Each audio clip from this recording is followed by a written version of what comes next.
শুভ সকাল সুপ্রিয় দর্শক, আমন্ত্রণ জানাচ্ছি চ্যানেল 24 এর নিয়মিত আয়োজন প্ল্যানেটারি হেলথ একাডেমির সুরক্ষায় প্রতিদিন অনুষ্ঠানে পাওয়ার্ড বাই ইউনাইটেড হসপিটাল। দর্শক, আমরা সবাই জানি যে আমরা যেই কোভিড সংকটের মধ্যে আছি তার পেছনে যেই জীবাণুটি দায়ী SARS-CoV-2 তার ভেতরে প্রতিনিয়ত পরিবর্তন হচ্ছে। এই পরিবর্তনগুলো কখনো কখনো তাকে দুর্বল করে, আবার কখনো কখনো তাকে সবল করে, যার মাধ্যমে সে দ্রুত গতিতে ছড়িয়ে পড়ে।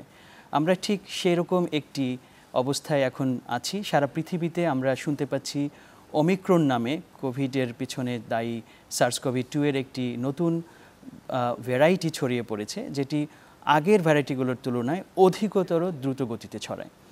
আমরা জানতে চেষ্টা করব যে এই যে ওমিক্রন নতুন ভ্যারিয়েশন অথবা নতুন যেই প্রকরণটি চলে আসলো সেটি কতটা বিপদের, নাকি কেউ কেউ যে বলছেন যে এর মাধ্যমে কোভিড সংকটের শেষের শুরুটা আমরা দেখতে পাচ্ছি, সেটি সত্যি কিনা। আজ আমাদের আলোচ্য বিষয় ওমিক্রন মোকাবেলায় কী করণীয়।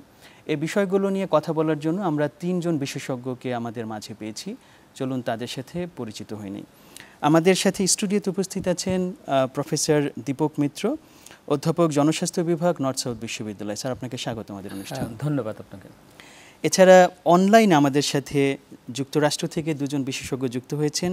আছেন professor doctor Ziauddin Ahmed, professor of medicine and nephrology, Temple University, যুক্তরাষ্ট্র, distinguished faculty, planetary health academia, PHA। Doctor Ziauddin Ahmed, আপনাকে স্বাগত আমাদের অনুষ্ঠানে। অনেক ধন্যবাদ। আরও যুক্ত আছেন doctor Chowdhury Hafizullah Hasan, professor of medicine and cardiology, school of medicine, university of Nevada, Las Vegas, যুক্তরাষ্ট্র, এবং তিনি director planetary health academia, PHA, governor, Nevada chapter of the American college of cardiology. Doctor Chowdhury, আপনাকে স্বাগত আমাদের অনুষ্ঠানে। আমরা কথা বলবো, যেটি শুরুতেই বলেছিলাম, ওমিক্রন মোকাবেলায় কী করণীয়। প্রথমে ডক্টর দীপক মিত্র, আপনার কাছে আসি। আমরা শুরুতেই বলেছি যে কোভিডের এই নতুন প্রকরণটি কিন্তু ছড়িয়ে পড়ছে সারা পৃথিবীতে। আপনি কিভাবে দেখছেন এবং সর্বশেষ পরিস্থিতি আপনি কিভাবে মোকাবেলা করবেন ওমিক্রন বিষয়ে? ধন্যবাদ আপনাকে। আপনি অলরেডি বলেছেন যে করোনা ভাইরাস যে SARS-CoV-2 এটা প্রতিনিয়ত মিউটেশন হচ্ছে, পরিবর্তন হচ্ছে, এবং এর আগেও অনেকগুলো হয়েছে। আমরা তার মধ্যে সবথেকে যেটা উল্লেখযোগ্য ছিল ডেল্টা, এবং আমরা এখন যেটা পেয়েছি, যেটা নামকরণ করা হয়েছে ওমিক্রন। এই ওমিক্রন মিউটেশনের দুটা ইম্পর্টেন্ট এক্সেপশন আছে, যেটা আগের মিউটেশনগুলোর সাথে মানে একটু ডিফারেন্ট। সেখানে বলা হচ্ছে যে আগে আমরা অত বেশি নোভেল যে মিউটেশন সেটা হয়নি, কিন্তু এখানে এই ভ্যারাইটির ব্যাপারে যেটা হয়েছে, একটা হচ্ছে যে এটা ট্রান্সমিশন ক্যাপাবিলিটি অনেক বেড়ে গিয়েছে। সো এটা একটা যে, আর একটা হচ্ছে যে আমাদের যে এই মুহূর্তে যে এক্সিস্টিং ভ্যাকসিন যেগুলো আছে, সেই ভ্যাকসিনের অ্যান্টিবডিকে সে স্কিপ করতে পারে এবং সেটাকে অ্যাভয়েড করে মানুষের শরীরের ভিতরে ঢুকে যেতে পারে। সো এই দুটা ইম্পর্টেন্ট জিনিস, দুটাই আমাদের কনসার্নের বিষয়। কারণ আমরা ভ্যাকসিনের উপরে ওভার রিলায়েন্ট হয়ে গিয়েছিলাম, আমরা অনেকটা নির্ভরযোগ্যতা আমাদের চলে এসেছিলো। তো সেটা আমাদের কিন্তু চোখে আঙ্গুল দিয়ে দেখিয়ে দিচ্ছে যে আসলে এই ধরনের ভাইরাস কিন্তু প্রতিনিয়ত চেঞ্জ করতে পারে। সো বাই দিস টাইম আপনি জানেন যে মিড নভেম্বর শুরু হয়ে প্রায় মোর দ্যান 90-100-এর কাছাকাছি কান্ট্রিতে এটা ছড়িয়ে গিয়েছে। বাট ভালো খবর যেটা বলছেন যে আমরা যেটা দেখতে পাচ্ছি যে এটার যে মারাত্মক ধরনের যে পরিণতি, সেটা কিন্তু কম্পারেটিভলি কম হচ্ছে। হসপিটালাইজেশন অনেকটাই কম কম্পেয়ার টু আদার ভ্যাকসিন। কিন্তু সেটা শুধুমাত্র ভ্যাকসিনেটেড যারা ভ্যাকসিন পেয়েছে তাদের মধ্যে এটার সিভিয়ারিটি অনেকটা কম দেখা যাচ্ছে, specially the severe outcome like hospitalisation, death. But infection যেটা হচ্ছে মাইল্ড ইনফেকশন হচ্ছে আর কি। তো সুতরাং আমাদের আসলে করণীয় যদি আপনি বলেন যে ভ্যাকসিন তো আমাদের আছেই, কিন্তু এটা আমাদের খুব কশাসলি কেয়ারফুলি ডিসাইড করতে হবে, এবং সব দেশে একই রকমভাবে ডিসিশন নেওয়া যাবে সেটা মনে হয় না। কারণ অনেক দেশ আছে যারা মেজরিটি তাদের ভ্যাকসিনেটেড হয়ে গেছে। সুতরাং আপনি জানেন যে এখন একটা বুস্টারের মানে সময় চলে আসছে, তারা বুস্টার দিচ্ছে। কিন্তু যে সমস্ত দেশে বেশিরভাগ লোক এখনও unvaccinated, so they are at greater risk, তাদের রিস্ক অনেক ঝুঁকি অনেক বেশি। সুতরাং তাদেরকে আমরা প্রাইমারি ভ্যাকসিন দিব নাকি যারা অলরেডি পেয়েছে তাদেরকে বুস্টার দিব, so this is a very important dilemma. এরকম ডাইলেমা আমাদের পাবলিক হেলথ অ্যাপ্রোচে সবসময় থাকে। সুতরাং আমাদের এটা কেয়ারফুলি যারা বিশেষজ্ঞ সাইন্টিফিক্যালি আমাদের এটা দেখতে হবে এবং ডিসাইড করতে হবে। এবং আমি মনে করি যে country to country decision vary করবে এবং globally there should be a consensus যে কিভাবে আমরা ভবিষ্যতে আগাবো। যে অনেক ধন্যবাদ। আমরা আবার ফিরবো এই ভ্যাকসিন সংক্রান্ত এবং প্রতিরোধমূলক যে কার্যক্রম আছে সেখানে আমরা কি করতে পারি। আমি ডক্টর জিয়াউদ্দিন আহমেদ আপনার কাছে আসি। আপনি যুক্তরাষ্ট্রে আছেন এবং কোভিড সংকটের সেই শুরু থেকে আপনি কিন্তু এই সংকট মোকাবেলার সাথে যুক্ত আছেন। বাংলাদেশেও আপনি আমাদেরকে প্রচণ্ড সহযোগিতা করেছেন এই সংকট মোকাবেলায়। আপনি এবং চৌধুরী হাফিজুল্লাহ এখানে আছেন। আপনাদের অবদান আসলে আমাদের সারা জীবন মনে রাখার মতো এই সংকটে। এখন যে আমরা নতুন করে এই জায়গাটা আবার এসে পৌঁছলাম, আপনাদের কি কখনো মনে হয়েছিল যে এরকম একটি অবস্থা আমরা আবার আসতে পারি, যে আবার ফ্লাইট ক্যান্সেল হবে, অনুষ্ঠান বাদ হয়ে যাবে? আমরা দেখতে পাচ্ছি যুক্তরাষ্ট্রে এবং অনেক বড় শহরগুলোতে নতুন বছরের অনেক আয়োজন কিন্তু ইতিমধ্যেই ক্যান্সেল করা হয়েছে। তো আপনি কিভাবে দেখছেন এই বর্তমান পরিস্থিতি যুক্তরাষ্ট্র থেকে? আমরা যারা একটু সিনিয়র, আমরা সবসময় কশাসলি অপটিমিস্টিক ছিলাম। আমরা দেখেছি একটা পরে একটা ভেরিয়েন্ট এসেছে, তো ডেল্টার পরে যে আরেকটা আসবে আমরা মোটামুটি শিওর ছিলাম। তবে আমরা ভেবেছিলাম যে ভ্যাকসিন যখন আমরা বুস্টার ডোজ নিব তখন হয়তো সব ভেরিয়েন্টই হয়তো ঠেকানো যাবে। প্রবলেম হচ্ছে এই অমিক্রনটা, ওর মিউটেশনটা 50 মিউটেশন হয়েছে, 30টা হচ্ছে স্পাইক প্রোটিনে। তার মধ্যে 2টা মারাত্মক। একটা হচ্ছে যে ভ্যাকসিন ইভেট করে, যারা ভ্যাকসিন দিয়েছেন তাদেরও ফাঁকি দিয়ে হয়ে যাচ্ছে। আরটা হচ্ছে খুব বেশি ইনফেকশাস, মানে ছড়িয়ে যায় ফ্লুর মতো। এই 2টার জন্য প্রথমে আমরা চিন্তিত ছিলাম। তবে আমরা জানতাম, আনসার টু ইউর কোয়েশ্চেন, যে কোভিড ঠিক স্পাইক প্রোটিনকে যদি আমরা টার্গেট করি তাহলে যে আমরা ভ্যাকসিন এফেক্টিভ হবে এটা আমরা জানতাম।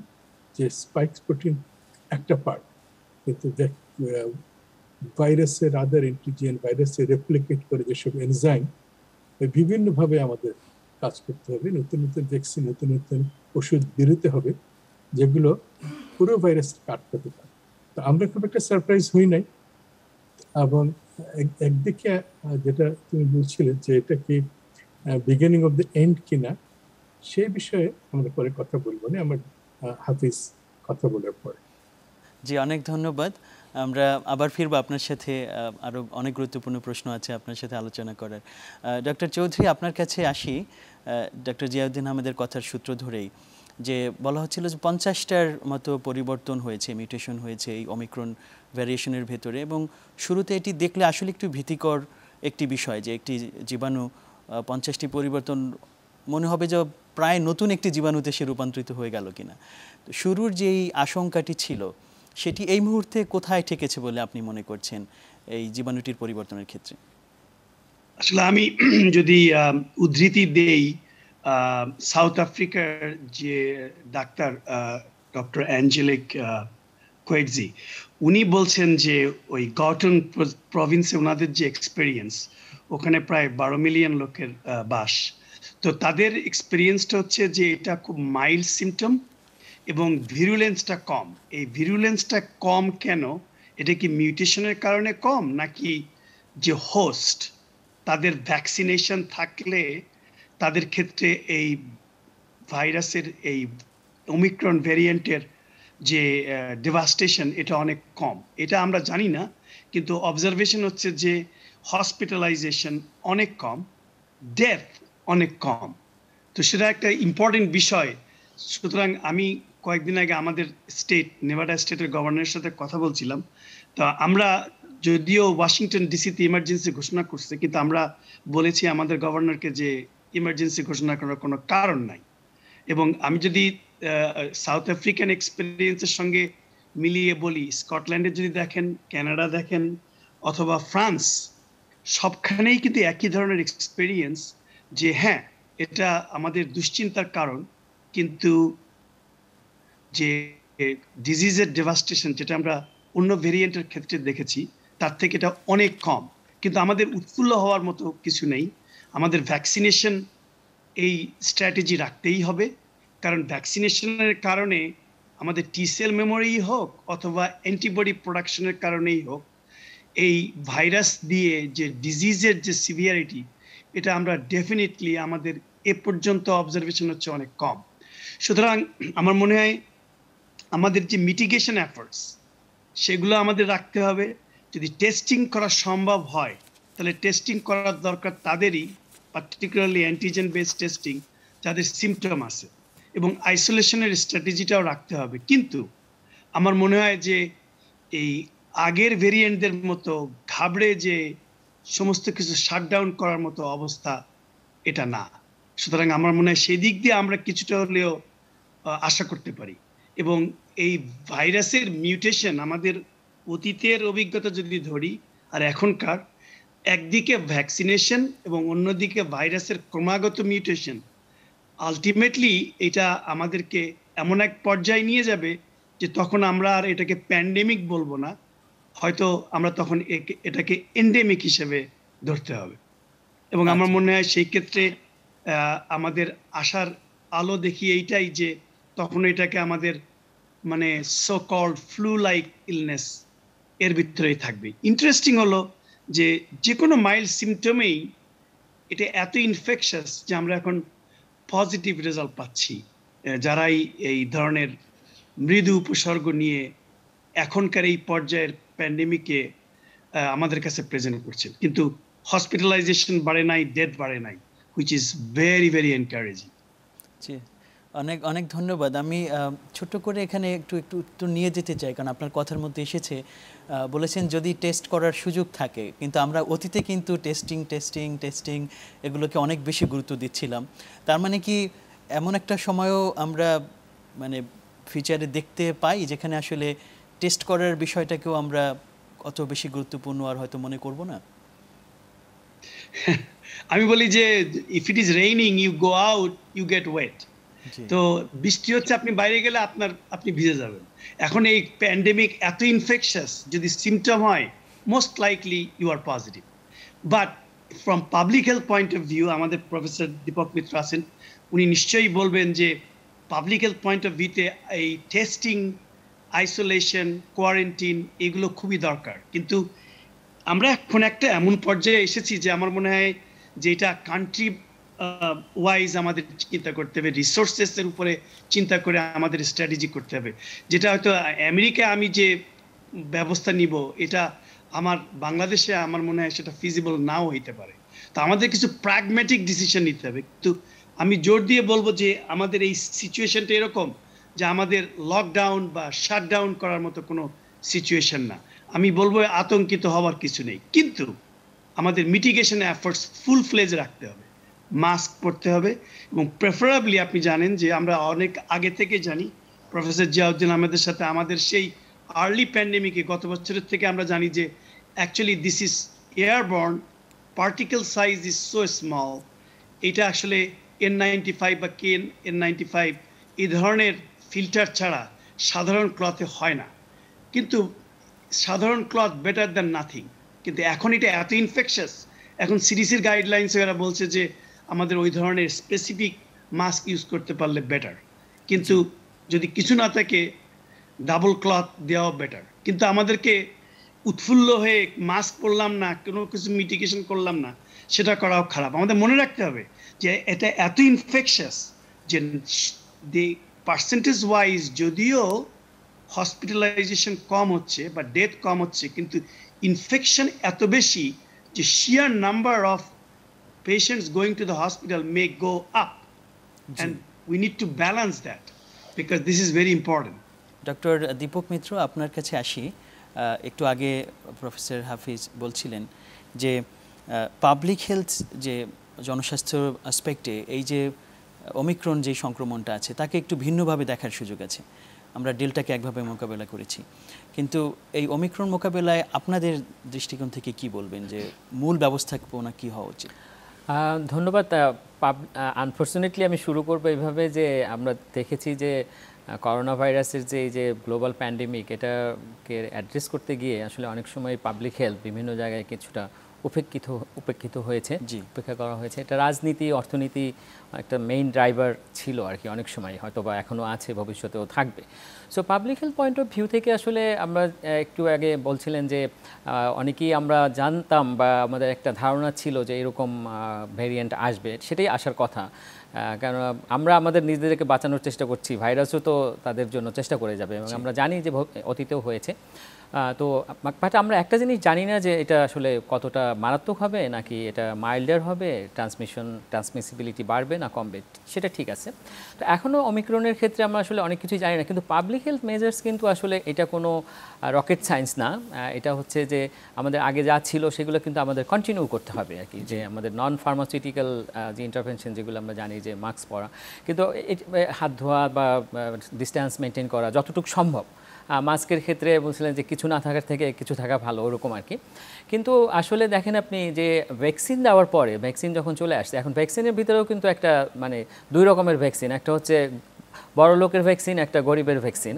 এখন বলা হচ্ছে যে বড় লোকের ভ্যাকসিনে অমিক্রনের জন্য ভালো, যারা গরিবের ভ্যাকসিন সেটা ভালো না, বুস্টার বিভিন্ন রকম দিতে হবে। সো এগুলো অনেক কনফিউজিং ব্যাপার আর কি। তো সুতরাং এখানে আসলে এই মুহূর্তে যেটা দরকার, যে public health leadership, global leadership, country leadership is very important, এবং সেই অনুযায়ী কান্ট্রি স্পেসিফিক ডিসিশন নেওয়া, যে আমরা কোনটা করব আর কি। সো আমি আগের বারে বলছিলাম যে একটা দেশে যদি দেখা যায় যে ভ্যাকসিনেটেড সংখ্যা বেশি এবং আনভ্যাকসিনেটেড কম, সেই স্ট্র্যাটেজি, এবং যেসব দেশে ভ্যাকসিনেটেড অনেক কম, যেমন আফ্রিকা বা ইভেন আমাদের দেশেও এখনও তো আমরা অপটিমাম লেভেলে যাইনি।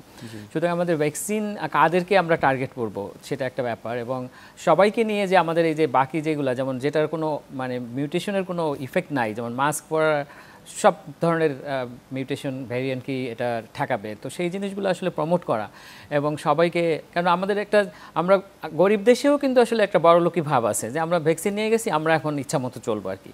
সো পাবলিক হেলথ আসলে সেটা তো প্রমোট করে না, সবাইকে আসলে সবাইকে নিয়েই বাঁচতে হবে। এবং ইভেন কান্ট্রি টু কান্ট্রি আপনি দেখেন যে আফ্রিকাতে অমিক্রন হওয়া মানে ইউএসএ ইজ নট সেফ, অন্য দেশগুলো কিন্তু সেফ না। সুতরাং গ্লোবালি আমাদেরকে একই রকমভাবে চিন্তা করতে হবে।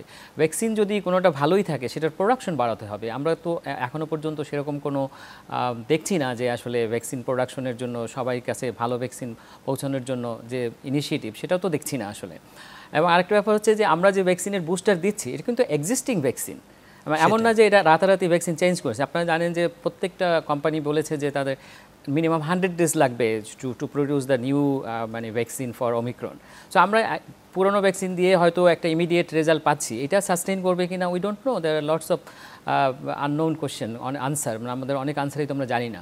সুতরাং আমি মনে করি যে আমি সবসময় মানে যে জিনিসটা মানে বলতে পছন্দ করি, যে পাবলিক হেলথ দিয়ে যদি scientific evidence based, public health evidence based যদি ডিসিশন না হয়, সেটার জন্য যে ধরনের লিডারশিপ দরকার গ্লোবালি এবং বিভিন্ন ন্যাশনালি, মেনি রেসপেক্ট, এটা আসলে আমি দেখছি যে অ্যাবসেন্ট। এটা WHO কথা কেউ শোনে না আসলে, সত্যি কথা আমি অন রেকর্ড বলছি। WHO একরকম বলে যাচ্ছে, আপনি কেউ বলতে পারবেন না যে WHO এর কথা সবাই শুনছে। সুতরাং we need this kind of consistent একটা মেসেজ যদি থাকতো সবার জন্য, সেটা ভালো হয়। সেটাই।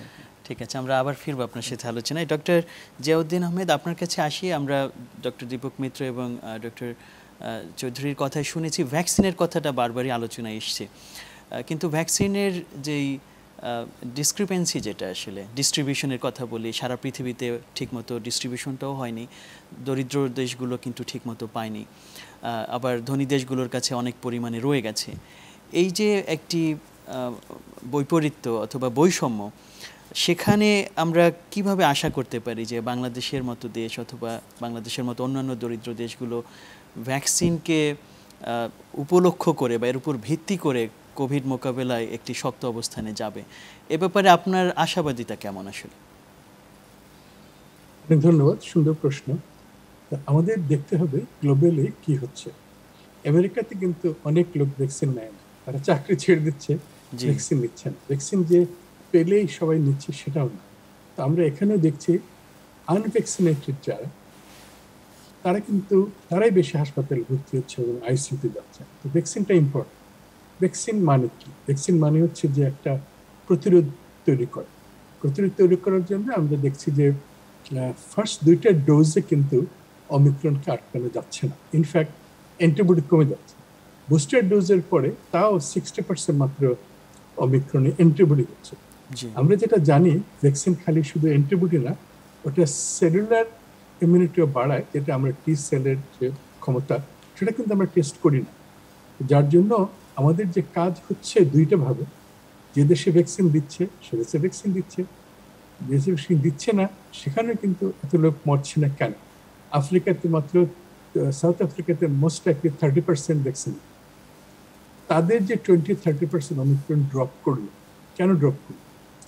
তো অনেকের ধারণা যে যদি কেউ ইনফেকশন হয় করোনা দিয়ে, সেটাও একটা ভ্যাকসিন, এটা তো একটা অ্যান্টিবডি তৈরি করে, সেলুলার অ্যান্টিবডি তৈরি করে। এবং হাফিজ যেটা বলছিল যে ভ্যাকসিন এবং প্রায়র ইনফেকশন দুটোর জন্যই আমাদের ইমিউনিটি হয়েছে কি। বাংলাদেশে যেরকম আমাদের মৃত্যুর সংখ্যা অনেক কম, এবং গ্রামে গঞ্জে আমি ফলো করছিলাম একটা গার্মেন্ট ইন্ডাস্ট্রি, 15,000 আমার brother in law, 15,000 garment industry, কিন্তু ওদের ইনফেকশন একজনের হাসপাতালে ভর্তি। আমি তো অবাক হলাম। তো আমি খবর নিলাম যে ওদের মাত্র 3 ফিট দূরে দূরে বসে মাস্ক পরে ঠিকই, কিন্তু ওদেরকে হাই ভেন্টিলেশনটা, ওদের যেহেতু ইন্ডাস্ট্রি তো ওদের মানে ইন্টারন্যাশনাল স্ট্যান্ডার্ডে ভেরি হাই পাওয়ার ভেন্টিলেশন করতে হয়েছে, হিউজ ফ্যান। তো এটা আমরা প্রায় বলি মিটিগেশনে, যেটা মাস্ক পরা, ভ্যাকসিন নেওয়া, সেফ ডিস্টেন্স আর ভেন্টিলেশন এমন জায়গায় থাকতে হবে যেন বন্ধ ঘোরে না। গ্রামে গঞ্জে ইভেন ইসলামের মধ্যে অ্যান্টিবডি কিন্তু 10%, কিন্তু ওদের কারোর ইনফেকশন সিমটমেটিক হয়নি। আমি এটা বলার মানে হচ্ছে এটা যে ভ্যাকসিন যে দেশে নিচ্ছে, যেমন আমেরিকাতে অনেক বেশি ভ্যাকসিন নিচ্ছে, তাদের প্রচুর মানুষ হাসপাতাল ভর্তি হচ্ছে যারা আনভ্যাকসিনেটেড, প্রচুর আনভ্যাকসিনেটেড। জি আর ভ্যাকসিন নেওয়ার পরেও যাদের হচ্ছে ব্রেক থ্রু ইনফেকশন, তারাও মোটামুটি বুস্টারের পরেও কিন্তু 100% কভার হচ্ছে।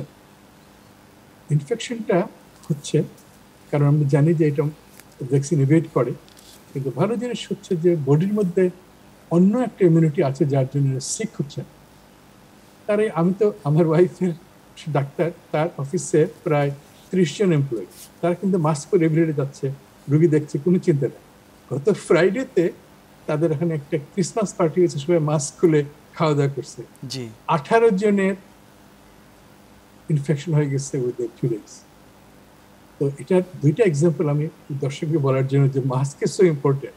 একই গ্রুপ কিন্তু তারা বাইরে থেকে কেউ আসে না, কিন্তু মাস্ক পরার জন্য, মাস্ক খোলার জন্য তাদের ইনফেকশন হলো সো র্যাপিড। অমিক্রনকে আমি সবাইকে বলি, অমিক্রন তোমাকে ঠেকানো যাবে, অমিক্রন হবেই, কিন্তু যদি ভ্যাকসিন নেওয়া থাকে, 2 ভ্যাকসিনে নাও, 3 ভ্যাকসিনে, ডাজন্ট ম্যাটার, বুস্টার নিলে ভালো, না নিলেও প্রোটেক্টেড হবে, মারা যাওয়ার চান্স কম। সো আমি এটা বলার চেষ্টা করছি যে আমেরিকাতে আমরা বলছি সবাই ডাবল ভ্যাকসিন যেন নেয়, বুস্টার যেন নেয়, এটা বলছি কারণ এটা দরকার আছে। আর যারা নিচ্ছে না, একদম যারা ভ্যাকসিন নিচ্ছে না, তারা কিন্তু তারা তো ইনফেক্টেড হয় না। কিন্তু সাউথ আফ্রিকাতে বা বাংলাদেশে অ্যাসিম্পটোমেটিক ইনফেকশন হয়েছে, অ্যান্টিবডি ডেভেলপ হয়েছে, আমরা টেস্ট করলেই দেখতে পারবো আমার ধারণা। তো এইভাবে হয়তো আমাদের প্রোটেকশনটা আসছে, যেটা বড় লোকরা ভ্যাকসিন নিচ্ছে আর যারা ভ্যাকসিন নিতে পারছে না তাদের ইনফেকশন এত বেশি যে তারা এটা থেকে তাদের অ্যান্টিবডি তৈরি হচ্ছে। আমার মনে হয় এটা। আর বিদেশে আমেরিকা তারা বলছে ভ্যাকসিন দেবে অন্য দেশকে, বাইডেন সরকার দিত, কিন্তু যদি তাদের এইসব বুস্টার এক্সট্রা যেসব কোম্পানিগুলো পয়সা খাওয়ার জন্য তারা এসব অনেক ইনফরমেশন আসছে, তো তারা আবার তাদের ভ্যাকসিনগুলো তাদের দেশেই ব্যবহার করবে প্রথমে দেওয়ার আগে। তো সেই জন্য আমি আশা করি তাদের সদিচ্ছা আছে, কিন্তু তাদের নিজের পলিটিক্যাল কারণে তারা নিজেরা শেষ না করে তারা হয়তো দেবে না। আচ্ছা, থ্যাংক ইউ স্যার। আমরা আবার ফিরবো এবং বিশেষ করে বাংলাদেশের মতো দেশে নিজস্ব ব্যবস্থাপনায় ভ্যাকসিন প্রস্তুত করা যায় কিনা এবং ভ্যাকসিনের ফর্মুলাটা ওপেন করা যায় কিনা। আপনি পলিসি মেকিংয়ের অনেক উদ্যোগের সাথে যুক্ত আছেন, আমরা এই প্রশ্ন স্যার আপনার কাছে আবার রাখবো। তার আগে আমি একটু স্টুডিওতে ডক্টর দীপক মিত্র আপনার কাছে আসি। আপনি কিন্তু বলেছেন যে আমরা আসলে এক সুরে কথা বলতে পারলাম না সারা পৃথিবীতে। এটি একটি প্রত্যাশা ছিল সবার কাছেই যে যেহেতু গ্লোবাল একটা প্যান্ডেমিক, সারা পৃথিবী একই সাথে আক্রান্ত হচ্ছে, এক দেশের সমস্যা না, সেক্ষেত্রে আমরা একই সুরে কথা বলবো, একইভাবে একটা মোকাবেলা করবো, সেটি হয়নি। তাহলে আমরা আর কি করতে পারি যার মাধ্যমে এটাকে সম্ভব? WHO বলেন অথবা অন্য কোনো অর্গানাইজেশন কি আছে যাদেরকে আরও এম্পাওয়ার করা সম্ভব এই বিষয়গুলো নিশ্চিত করার জন্য? হ্যাঁ, আপনি ঠিকই বলেছেন যে আমরা এর আগে ওয়ার্ল্ড হেলথ অর্গানাইজেশনের যে রোল আমরা দেখেছি বিভিন্ন global public health problem solve করার জন্য, মোস্ট প্রবাবলি এই ক্ষেত্রে সেরকমভাবে দেখা যায়নি। হয়তো কেন যায়নি সেটা তো আসলে বলা খুব মুশকিল, কিন্তু সেরকম হয়নি। এবং আপনারা জানি ইনিশিয়ালিও মানে পলিটিক্যালি ইভেন WHO-কেও অনেকে মানে একবারে করেছে। এবং আপনি দেখতেই পাচ্ছেন যে কোভিড-19 ম্যানেজমেন্ট অনেক ক্ষেত্রেই আসলে পলিটিক্স এবং অর্থনীতি দিয়ে মানে গাইডেড হয়েছে বা হবে। তো এটার জন্য আসলে তো যারা গ্লোবাল লিডার আছেন তাদেরকে মানে একসাথে বসতে হবে। পাবলিক হেলথ যারা এক্সপার্ট আছেন তাদের সাথে বসে কাজগুলো করতে হবে। আমি ছোট্ট একটা এক্সাম্পল দিতে পারি যে মনে করেন আমরা স্মল পক্সের মতো একটা ভাইরাসকে আমরা এরাডিকেট করেছি সারা পৃথিবী থেকে, কিন্তু এটা কিন্তু একদিনে হয়নি, এটা অনেক দিন লেগেছে। এবং এটা আলটিমেটলি লাস্ট পর্যায়ে কিন্তু দেখা গেছে যে আসলে WHO-রও কিন্তু একটা বড় ধরনের ভূমিকা ছিল সারা পৃথিবীতে এই ভ্যাকসিনটা। যদিও এই ভ্যাকসিন আর এখনকার ভ্যাকসিন অনেক আকাশ পাতাল পার্থক্য, বাট তারপরেও অনেক কিন্তু ইফোর্ট দিতে হয়েছে আর কি। সো এখন এই ভ্যাকসিন আপনারা জানেন যে এটা কস্টের ব্যাপার আছে এবং ট্রান্সপোর্টের ব্যাপার আছে। বাট আমি বলছি না যে আগামীকালকেই কোনো ইনিশিয়েটিভ নিলে হয়ে যাবে, বাট উদ্যোগ দরকার আসলে। হ্যাঁ, উদ্যোগ দেখা যায় না সেরকমভাবে। প্রোডাকশনের ক্ষেত্রে আপনি অলরেডি বলেছিলেন যে ভ্যাকসিন যদি আমরা প্রডিউস করতে চাই সারা পৃথিবীতে, তো একটা জায়গার উপরে ভরসা করলে হবে না। আমরা জানি যে আমাদের দেশও জানি যে আমরা শুধুমাত্র একটা সোর্সের উপরে ডিপেন্ড করে আমরা কী ধরনের স্ট্রাগল করেছি ভ্যাকসিন অ্যাভেলেবিলিটিতে, আমরা সবাই জানি সেটা আর কি, তাই না? তো ওরকমভাবে এটা ডিসেন্ট্রালাইজ করতে হবে। সেক্ষেত্রে শুধুমাত্র পেটেন্ট তুলে দিলেই যে সবাই বানাতে পারবে তা না, তাদেরকে সক্ষমতা বাড়াতে হবে এবং সেটা এগিয়ে আসতে হবে। যাদের আছে টাকা পয়সা, যাদের আছে, যাদের জ্ঞান আছে, কেন জ্ঞানটাও তো এক ধরনের মানে ওয়েলথ, তাই না? তো যাদের আছে তাদেরকে অন্যদেরকে দিয়ে সাহায্য করতে হবে। এটাই হচ্ছে মানে একদম সিম্পল রুল, একটা সমাধান। প্রফেসর চৌধুরী, আপনার কাছে ফিরি। আমরা একটি ধরন দেখতে পাচ্ছি আসলে, সেটি হলো গত বছরও আমরা দেখেছি যে শীতের সময়ে তুলনামূলক যে উইন্টার যেটা, সেই সময় ইউরোপে এবং যুক্তরাষ্ট্রে কোভিড সংক্রমণ বেড়েছিল। আমরা ওমিক্রন ভ্যারিয়েন্ট নিয়ে কথা বলছি, কিন্তু ভ্যারিয়েন্টের কথাটা যদি বাদও দেই, তারপরও সময়ের কিন্তু একটি ধারাবাহিকতা এখানে দেখতে পাচ্ছি। আপনার কি মনে হয় যে কোভিডের সংক্রমণ ভবিষ্যতেও যদি থেকে যায় আমাদের সাথে কোনো না কোনো ফরম্যাটে, সেটি কি কোনো সিজনাল প্যাটার্ন ফলো করতে পারে? এটি আপনার অভিমত জানতে চাচ্ছি এই বিষয়ে। আমার মনে হয় এটা একটা গেস ওয়ার্ক এখন। জি, কিন্তু এটা ঠিক যে এই ধরনের ভাইরাল ইনফেকশন আমরা দেখি যে উইন্টার টাইমে একটা সার্চ থাকে। তো আমি যেটা আগে বলছিলাম যে এ পর্যন্ত আমরা যা দেখলাম ওমিক্রনের, তাতে এটা অনেকটা মাইল্ড সিমটমস, সিভিয়ারিটির দিক দিয়ে অনেক কম, এবং হয়তো এটা একটা এন্ডেমিকের মতো হবে এবং আমাদেরকে হয়তো অ্যাটলিস্ট হাই রিস্ক গ্রুপে টার্গেট করতে হবে ভ্যাকসিনের জন্যে। আর এই ইনফেকশন রেট এই এখনকার সার্চটা চলে যাওয়ার পরে এই অভিজ্ঞতার আলোকে বিভিন্ন দেশের ক্ষেত্রে হয়তো বিভিন্ন রকম স্ট্র্যাটেজি আমাদের নেওয়া লাগতে পারে। তো আপনার প্রশ্নের উত্তর যদি সংক্ষেপে দিই যে এটার কোনো সিজনাল প্যাটার্ন আমাদের ভবিষ্যৎ স্ট্র্যাটেজিকে প্রভাবিত করবে কিনা, সেটা আমার মনে হয় too early to make a comment এই পর্যায়ে। আচ্ছা, যে অনেকেই এই বিষয়টায় আপনাকে ধন্যবাদ জানাই, কারণ ইভেন ডক্টর ফাউচি অথবা ফ্রান্সিস কলিন্স, NIH-এর যে সদ্য বিদায়ী ডিরেক্টর, ওনারাও কিন্তু এটা বলেছেন যে 2024 পর্যন্ত কমপক্ষে আমাদের আসলে এই সেফগার্ড যেটা, সেটা আমাদের ধরে রাখতে হবে এবং তখনই বোধহয় আমরা কিছুটা হলেও বুঝতে পারবো। 1-2 বছরের তথ্য দিয়ে আসলে বলা সম্ভব নয়। আমি এখানে ছোট্ট আরেকটু উত্তর আপনার থেকে নিতে চাই যে জীবনযাত্রা যেভাবে আমরা মানে জীবনযাপন করে যেভাবে আমরা অভ্যস্ত, আপনি যুক্তরাষ্ট্রে বলেন বা ইউরোপিয়ান দেশগুলোতে বলেন, সেখানে জীবনযাত্রার একটি নির্দিষ্ট ধরন আছে। এই জীবনযাত্রার ধরনটাও কি আসলে কোভিড সংক্রমণের বিষয়টাকে একটু বাড়াতে বা কমাতে পারে? এটির বিষয়ে আপনার অভিমত জানতে চাচ্ছি। আপনি দেখেন এই হলিডে সিজনে আমাদের প্রথম ধাক্কাটা হলো যে ফ্লাইট ক্যান্সেলেশন, ট্রাভেল রেস্ট্রিকশন, তো তারপরে এসেনশিয়াল ওয়ার্কার এবং কাজের জায়গায় কর্মবিরতি, এইগুলো আমাদেরকে কিন্তু মানে ভাবিয়ে তুলেছে এই জন্যে যে আমরা কি আগের মতো স্ট্রিক্ট আইসোলেশনে 2 সপ্তাহ বলবো, নাকি 10 দিন বলবো, নাকি 5 থেকে 7 দিন বলবো। তো এখন সাউথ আফ্রিকান এক্সপিরিয়েন্সের কথাই যদি বলি, যদি সিমটম চলে যায় তারপরে যদি 48 আওয়ার্স পার করেন, তাহলে মোটামুটি ধরে নেওয়া যায় যে সে আর ইনফেকশাস না, এবং তখন টেস্টিং করে বলছে যে যদি তখন নেগেটিভ হয় তাহলে মনে হয় যে সে আর ইনফেকশাস না। এখানে একটা প্রবলেমটা হচ্ছে অনেকেরই RT-PCR করে দেখা যাচ্ছে যে তখনও হয়তো পজিটিভ, কিন্তু অ্যাকচুয়ালি ওই সময় সে ইনফেকশাস না। এই ব্যাপারে আমাদের কোনো সঠিক নির্দেশনা এখনো নাই। আমরা এখানে এখনো ফলো করছি যে 10 দিন আইসোলেশনে থাকতে হবে যদি কেউ কোভিডে আক্রান্ত হয়, রিগার্ডলেস যে ওমিক্রন কিনা। কিন্তু অনেকে এটাকে এখন হেলথ কেয়ার ওয়ার্কারদের ক্ষেত্রে বা এসেনশিয়াল ওয়ার্কারদের ক্ষেত্রে এটাকে নামিয়ে 7 ডেজ করছে। এটা ইউকেতেও এটার ব্যাপারে কথা হচ্ছে।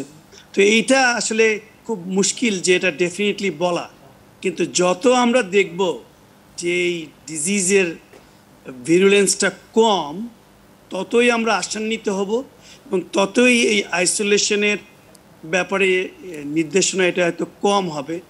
কিন্তু আমাদের জীবনযাত্রাকে যেভাবে প্রভাবিত করছে, আপনি যেটা বললেন, আমার মনে হয় যে আমি দেখছি যে আশার আলো, হয়তো অনেকটা রেস্ট্রিকশনের মাত্রাটা হয়তো অনেক কমে যাবে, এটা আশা করছি। এবং আমার একটা বিষয় আমি খুবই জোর দেবো, যেটা আমরা এখানে বলছি যে মনে করেন ভারমন্ট স্টেটে 85-90% ভ্যাকসিনেশন, কিন্তু নেভাডা স্টেটে 60 নিচেও আমরা এখন আছি। তো এই ভ্যাকসিনেশন যাদের কাছে অ্যাভেলেবল তারা এখনো কেন ভ্যাকসিন নিচ্ছেন না, এটা আমার কাছে বোধগম্য না। আর 2 নম্বর হলো যে যদি ভ্যাকসিন না থাকে, আর ভ্যাকসিন থাকলেও, কারণ প্রফেসর জিয়াউদ্দিন আহমেদ বললেন, প্রফেসর দীপক মিত্র বললেন, আমরা সবাই জানি এখন যে ভ্যাকসিন নিলেও ইনফেকশন হতে পারে, যদিও সেটা মাইল্ড, কিন্তু তারপরেও আমি কেন অযথা ইনফেকশন নিতে যাব। সুতরাং মিটিগেশন এফোর্টস যেন আমরা এখনো চালিয়ে যাই, এখনো যেন আমরা মানে উৎফুল্ল হয়ে আমরা এই মিটিগেশন, মাস্ক পরবো না, সোশ্যাল ডিস্টেন্সিং মানবো না, এগুলো আমার মনে হয় করা ঠিক না। কারণ এটা আমাদের পার্ট অফ লাইফ, এবং আরও এতই যদি কষ্ট করলাম, এই পর্যন্ত আসলাম, তো আরেকটু কষ্ট করে দেখি যদি এটা এন্ডেমিক পর্যায়ে যায় এবং আমাদের কোনো শাটডাউন করা না লাগে, লকডাউন করা না লাগে, আমাদের ইকোনমি যদি বন্ধ করা না লাগে, that is a huge achievement. এবং আমাদের বাংলাদেশের ক্ষেত্রে বিশেষ করে আমাদের ওই দিকেই থাকা উচিত, যাতে করে আমরা এই ওই ধরনের লকডাউনে না যেতে হয়। জি জি, অনেক ধন্যবাদ। আমরা অনুষ্ঠানের প্রায় শেষের দিকে চলে আসছি, আরও আসলে কথা বলা দরকার এই বিষয়ে। ডক্টর জিয়াউদ্দিন আহমেদ, আপনার কাছে একটু ভিন্ন প্রসঙ্গে যাই, সেটি হচ্ছে কোভিড সংক্রমণ, এটা কারো হচ্ছে কেউ সহসাই সেরে উঠছে, কিন্তু কেউ কেউ কিন্তু আবার লং কোভিড নামে একটি লম্বা সুরঙ্গে ঢুকে যাচ্ছে, এবং দেখা যাচ্ছে যে বেশ ভালো একটা পার্সেন্টেজ অফ পেশেন্টস যারা ইনফেক্টেড হয় তারা লং কোভিড আক্রান্ত হয়। এই বিষয়টাকে আপনি কিভাবে দেখেন একজন চিকিৎসক হিসেবে, এবং এটির মানে আমরা যদি একটু বলি যে দীর্ঘমেয়াদী কি ফলাফল হতে পারে আমাদের, সংক্ষেপে যদি একটু বলেন। অনেক ধন্যবাদ, এটা ভালো প্রশ্ন, যদি আমরা অনেকে এটা উত্তর ভাবে জানি না। কিন্তু আমি একটা জিনিস বলতে চাচ্ছি, যেটা চৌধুরী হাফিজ বললো, সেটা হচ্ছে যে নিউ ইয়র্কে কিন্তু ইভেন স্কুলে, আগে স্কুলে যদি ইনফেকশন, তো ক্লাস বন্ধ করবে, এখন স্কুলে ইনফেকশন বাচ্চার হলে তাকে বাড়ি পাঠিয়ে দিচ্ছে এবং কিন্ডারগার্টেন খোলা রাখছে। তারা লকডাউন করতে চাচ্ছে না, মিটিগেশন করতে চাচ্ছে। কেন? যে তারা they have so much economic distress হয়েছে।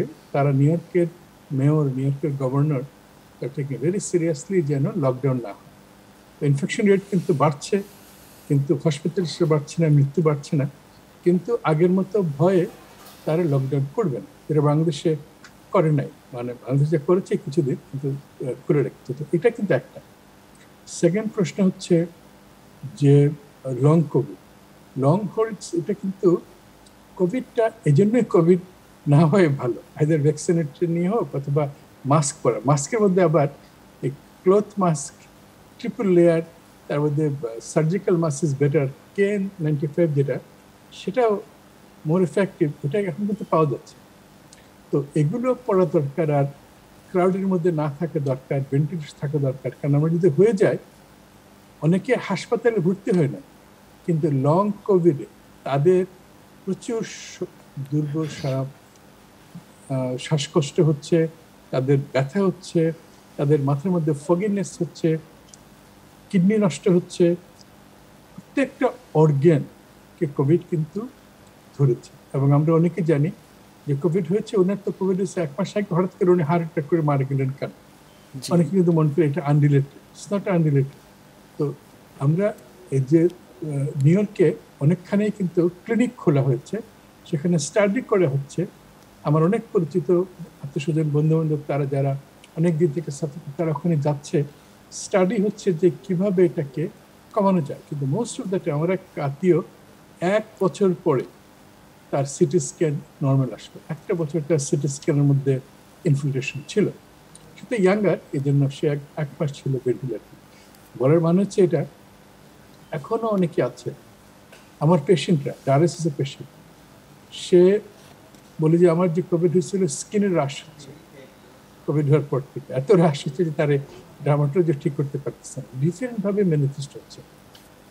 এটা আমরা এখনো জানি না কার কতটুকু হচ্ছে। এটা আমরা জানি যে দিস কজে সিস্টেমিক ডিজিজ এটা করে, সমস্ত অর্গানে এফেক্ট করে, প্রভাব ফেলেছে। তাহলে আমাদের না হওয়াই ভালো, না হওয়াই ভালো। বেটার। জি স্যার, ধন্যবাদ স্যার। আমরা আজকে শেষ করছি আমাদের আলোচনা। আপনাদেরকে আমাদের সবার পক্ষ থেকে আন্তরিক ধন্যবাদ জানাচ্ছি এবং ভবিষ্যতে আবার আপনাদের সাথে দেখা হবে। স্যার, আপনাকেও ধন্যবাদ। Thank you. সুপ্রিয় দর্শক, আমরা শেষ করছি সুরক্ষায় প্রতিদিন অনুষ্ঠান। আমরা কথা বলছিলাম ওমিক্রন মোকাবেলায় কী করণীয়।